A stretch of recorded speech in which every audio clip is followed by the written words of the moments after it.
to have successful relationships. Do you know anyone who just has a string of broken relationships in their history? Does that describe you?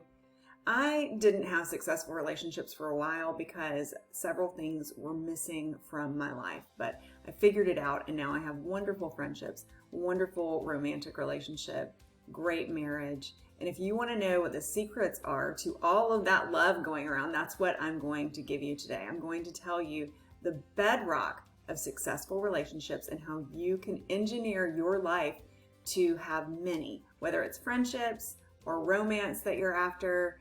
This is the formula for you to reach fulfillment in that area. Before we get to the goods, I want you to check and see, are you a subscriber here? And if not, become one right now. Please click that subscribe button and the little bell.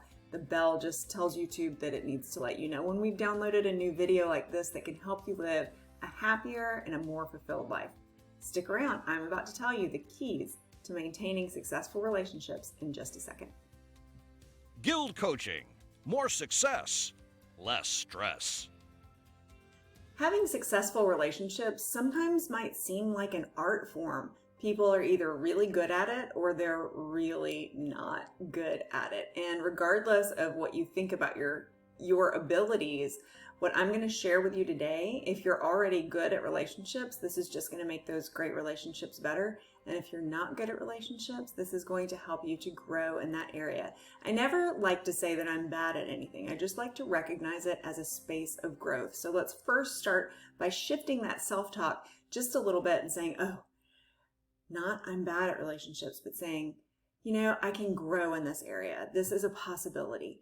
That immediately shifts the energy to have you be open to change. So that's not even one of the things that I was going to share with you about the keys to a good relationship, but it's something that you need to know about yourself.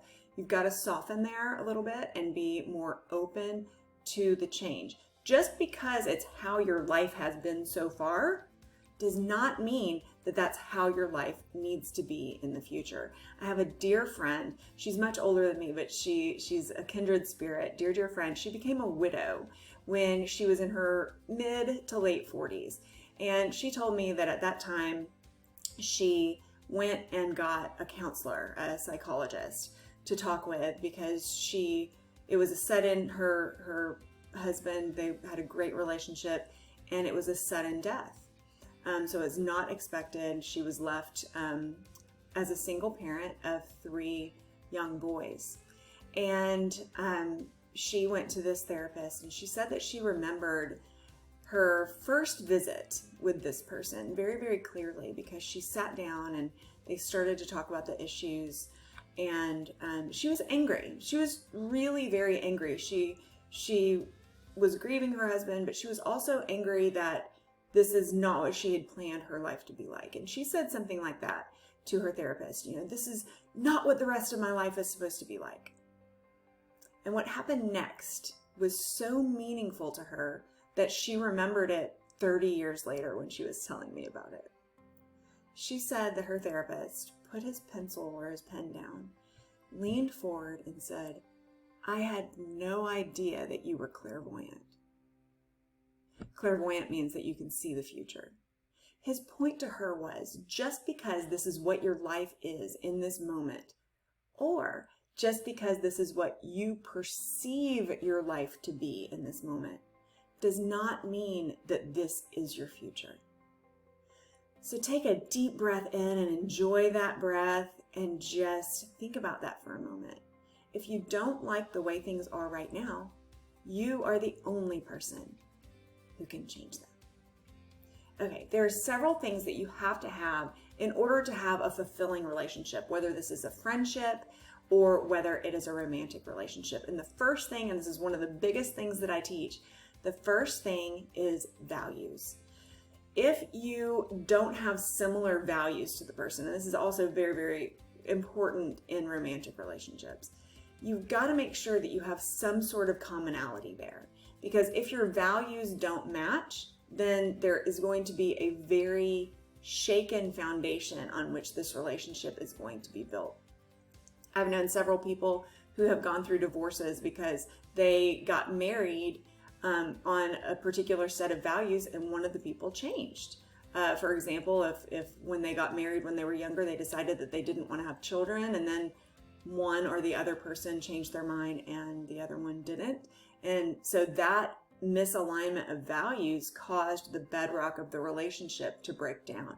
So establishing a firm foundation of values is your first very important point. If you're friends with someone and they live a lifestyle that is outside of the bounds of what you deem to be your values, your boundaries, your morals, it's going to be very, very difficult for you to have a deep and meaning friendship with that person. And it's even more important, I believe, in romantic relationships, which should all be rooted in friendship. So first of all, make sure that your values align. Second, you've got to have a bedrock of trust.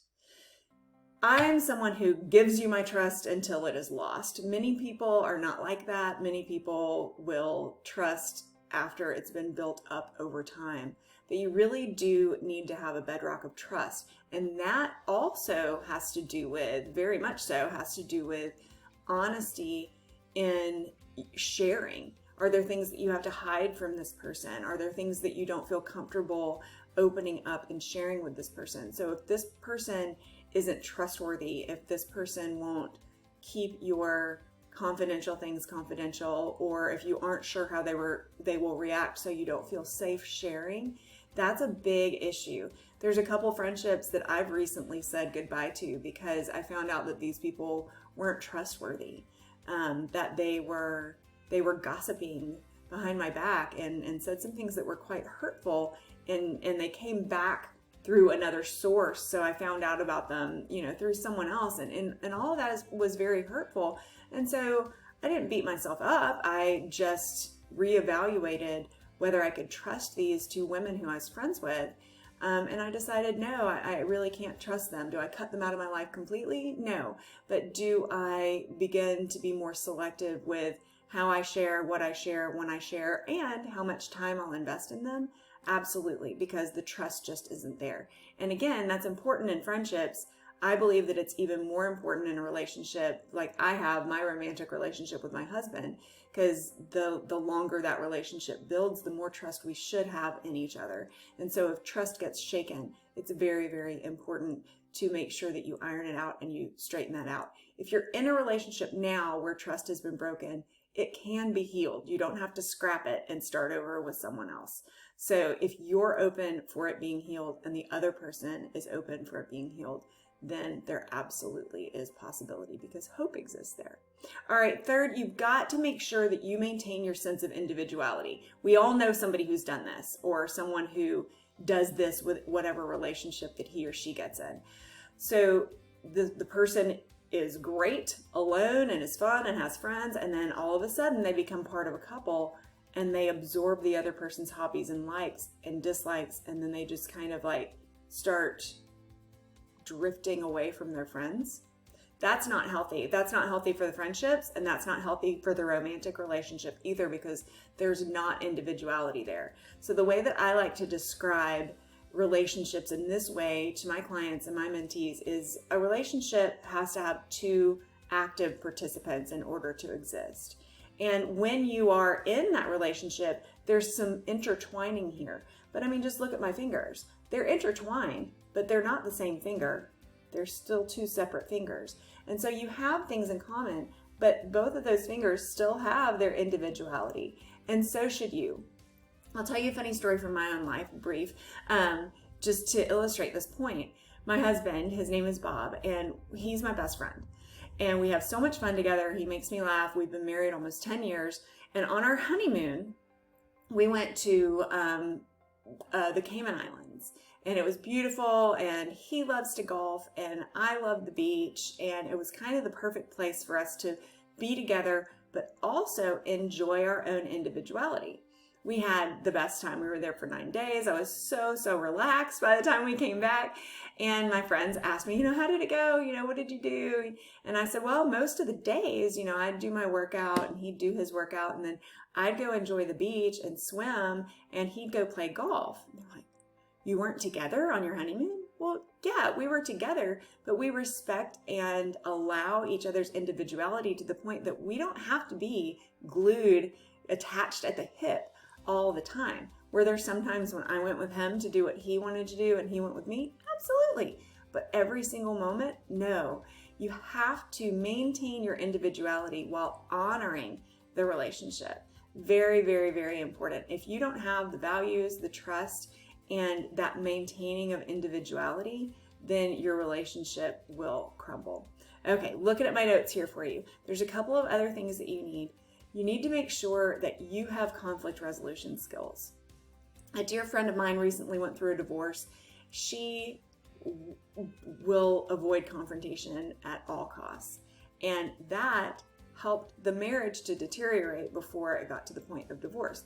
Her former spouse is the opposite. He's never seen a confrontation that he didn't want to jump right into. And so those conflicting energies eventually exploded. She had to get out of there. She was miserable. He was very, very angry, didn't understand why she had to get out of there. But it was just a really, really nasty situation for everyone because neither person had good boundaries in their conflict resolution skills. One person ran from conflict, the other person looked for conflict and wanted to be very, very aggressive in attacking that conflict immediately. So you have to make sure that your conflict resolution skills are balanced. You don't want to chase after every argument, but you also don't want to be a pushover. You don't want to shove everything down and stay quiet. Being respectful, honest, open, and one of the best tools that my husband and I have if there is a disagreement is a timeout. That allows both people to cool down if they need to, gather their thoughts, and then choose their words so that they can come back and have a discussion instead of an argument. They can come back and have a discussion with a respectful tone, with respectful presentation, and that also will help to build trust. All right, the last thing that I want to share with you about how to have a successful relationship is that you have to nurture it. I used to be very, very bad at tending to plants. I always said that I had never had a plant that didn't die under my care. Now I have tons of plants. The reason that my plants always used to die is I would forget about them. They don't make noise. They don't say, "Hey mom, feed me." They don't, whatever. Didn't talk to me. And I would just walk right past them. I was ignoring them. So they weren't getting the air, the light, and the water and the food that they needed. So they died. Your relationship is the same way.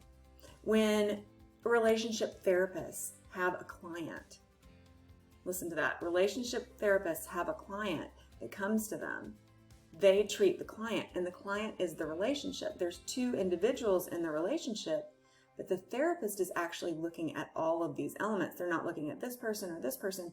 They're looking at the entire relationship together. The relationship is that therapist's client. And you have to look at your relationship as like the third person in the room. I'm me, my husband is himself, and then we have our relationship. So am I giving him what he needs in our friendship for him to feel confident and want to continue? Vice versa. But then are we investing time in the relationship? Are we finding interests, things to do together so that our relationship doesn't get stale, so that there's not boredom? Are we cultivating? Are we respecting each other? Are we supporting each other? All of those things have to be there because you've got to nurture that. Think about it like an infant. You're not just going to have a baby and then leave the baby and be like, yeah, sure, come back in a couple of years when you can talk. No, you've got to hold the baby and swaddle the baby and bathe the baby and change the baby and help that baby to grow. Your relationship is a baby, and so it needs to be swaddled and cared for. And relationships do grow up. They do get more mature, just like babies do, but even as they grow, they still need to be fed and tended to. These are the 5 ways that you can have a successful relationship, the 5 things that you need present in order for your relationships, your friendships, your romances to be successful. If this has been of help to you, give me a thumbs up, and remember, check to see if you're a subscriber, and if not, click that subscribe button and the little bell so that you'll know when we drop more videos just like this to help you live a happier and more successful life. See you next time.